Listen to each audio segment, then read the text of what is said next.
Kenaikan harga BBM diperkirakan paling berdampak terhadap warga dengan pendapatan kecil. Pemerintah mengakui bakal terjadi peningkatan inflasi, sehingga diambil kebijakan subsidi untuk masyarakat tidak mampu.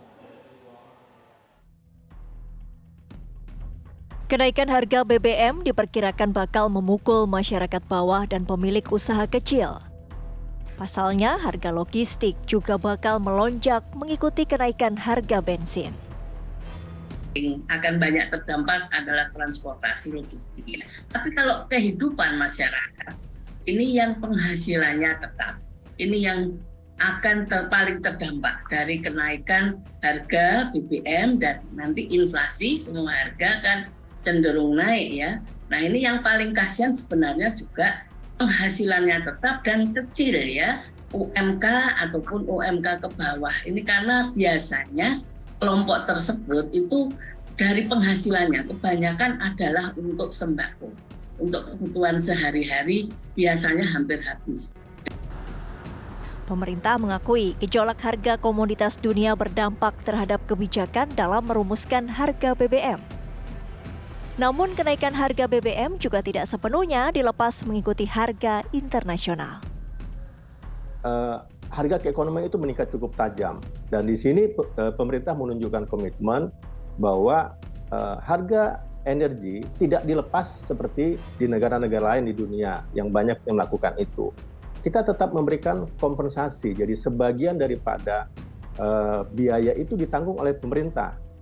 Jadi bukan untuk hanya subsidi, tapi kompensasi untuk mengendalikan harga yang harusnya disesuaikan, yaitu BBM dan juga listrik, untuk tetap tidak disesuaikan mendekatin harga keekonomian. Nah di sini kalau kita lihat gap daripada sebelum ada penyesuaian harga BBM dan energi itu bisa sampai 60% yang ditanggung oleh APBN.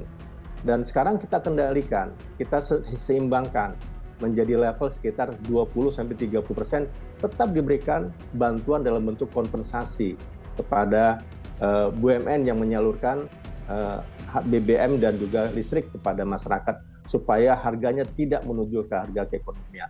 Kebijakan ini bukan hanya sebatas itu. Pemerintah sangat memperhitungkan bahwa kebijakan ini mempunyai dampak ke inflasi. Pasti punya dampak ke inflasi. Tetapi kemudian perkiraan kita bahwa inflasi yang awalnya kita perkirakan sekitar 4% akan bisa menjadi 6%. Tetapi untuk itu kebijakan ini belum selesai. Dengan penyesuaian harga BBM dan energi yang diberikan oleh pemerintah, yang dilakukan pemerintah, pemerintah telah juga melakukan langkah lanjutan dengan memberikan bantuan kepada masyarakat untuk bisa menyeimbangkan dan meringankan beban ini. Di mana kalau kita lihat ada bantuan subsidi upah, ada bantuan BLT, dan juga sebagian dana transfer ke daerah juga diminta kepada Pemda untuk mendukung daripada pengendalian daripada dampak inflasi di daerah-daerah. Sehingga ini kebijakan ini dilakukan dengan seimbang. Melihat dampak kenaikan harga BBM di tanah air, adakah alternatif energi sehingga tidak bergantung pada gejolak harga minyak dunia? Tim TV One mengabarkan. Kenaikan harga bahan bakar minyak mulai berdampak terhadap sektor ekonomi lain. Harga kebutuhan pokok naik, tarif angkutan kota dan bis juga mulai naik.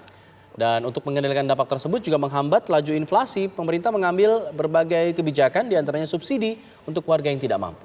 Lalu adakah alternatif energi lain sebagai pengganti BBM? Kami akan membahasnya pemirsa bersama dengan pengamat energi atau ada Pak Kurtubi dan juga pengamat ekonomi, yaitu ada Mas Joshua Pardede. Selamat sore Bapak-Bapak semua. Selamat sore. Ya, pertama saya ingin ke Pak Kurtubi. Terlebih dahulu kita melihat bagaimana kenaikan harga BBM ini. Di satu sisi harga BBM memang naik, tapi pemerintah memberikan subsidi bagi warga yang kurang mampu. Apakah kira-kira ini merupakan langkah yang tepat sebelum kita berbicara soal apakah ada energi lain yang mungkin kita pergunakan?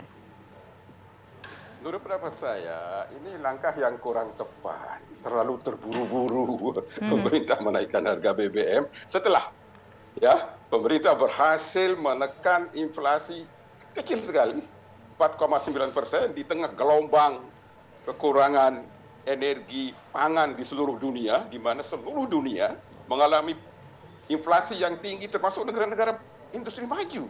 Jauh lebih tinggi inflasi mereka daripada Indonesia yang 4,9. Ini mestinya alhamdulillah.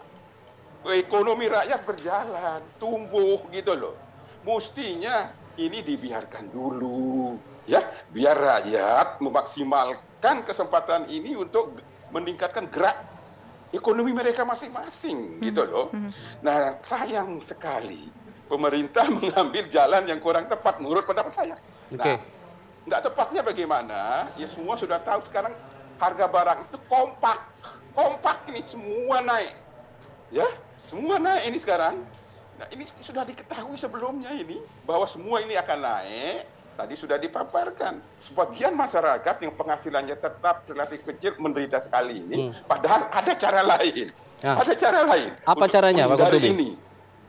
Caranya kembalikan pengelolaan sumber daya energi sesuai pasal 33 UUD 45. Saat ini kita berbicara 2 sumber daya energi. 1 migas, 1 batu bara. Ya, batu bara saat ini sedang mengalami coal boom. Harga batu bara tinggi, produksi tinggi di Indonesia. Ya. Kedua-duanya sama-sama sumber daya energi, sama-sama di bawah satu kementerian, Kementerian ESDM, sama-sama membutuhkan modal besar yang berisiko tinggi, eksplorasi mencari minyak, mencari batu bara berisiko, ya, dan sama-sama harus tunduk kepada pasal 33 UUD 45 di mana pengelolaannya tidak ada tawar-menawar kecuali untuk apa? Sebesar-besarnya kemakmuran rakyat.